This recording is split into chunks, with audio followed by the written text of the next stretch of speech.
well-being without thinking about sleep. And that's why we're devoting this entire month to the discussion about sleep. But we also can't talk about sleep and think about sleep without thinking about wakefulness, because it turns out that the period that we call sleep and the period we call wakefulness are tethered to one another. What we do in the waking state determines when we fall asleep, how quickly we fall asleep, whether or not we stay asleep, and how we feel when we wake up the next day. And today we're going to talk mostly about how to get better at sleeping.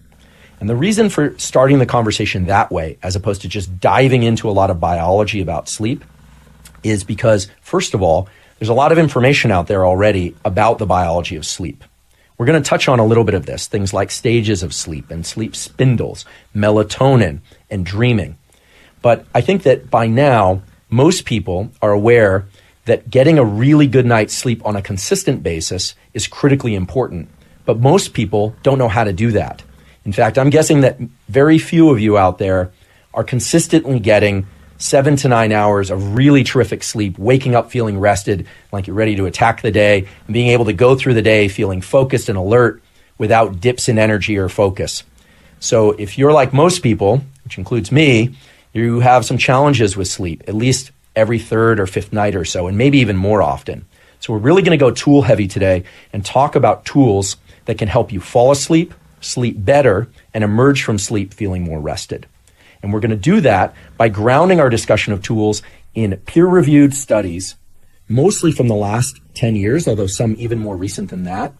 And we're going to start by discussing what is sleep and what governs the timing of the onset of sleep. In other words, what makes you get sleepy at a particular time of day? So what determines how well we sleep and the quality of our wakeful state? Turns out that's governed by two forces. The first force is a chemical force. It's called adenosine.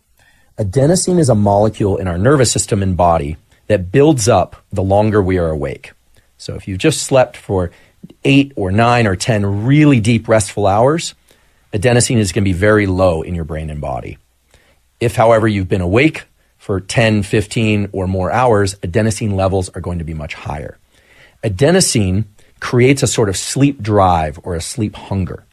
And actually, hunger is the appropriate word here, because for most of what we're going to discuss today, we can think of it in an analogous way to nutrition.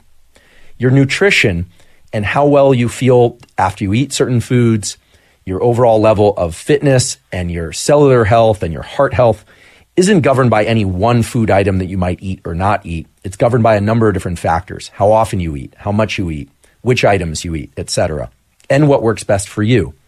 In the same way, your sleep and your wakefulness are the product of kind of the average of a number of different behaviors.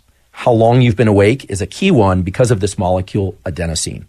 So the reason you get sleepy when you've been up for a while is because adenosine is creeping up steadily the longer you've been awake.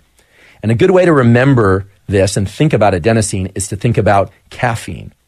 Caffeine, for most people, except a very small percentage of people, wakes them up. It makes them feel more alert. In fact, some people are so sensitive to caffeine that they feel jittery if they drink it even in small amounts. Other people can drink large amounts of caffeine and not feel jittery at all. Caffeine acts as an adenosine antagonist. What that means is that when you ingest caffeine, whether or not it's coffee or soda or tea or in any other form, it binds to the adenosine receptor. It sort of parks there, just like a car would park in a given parking slot. And therefore, adenosine can't park in that slot.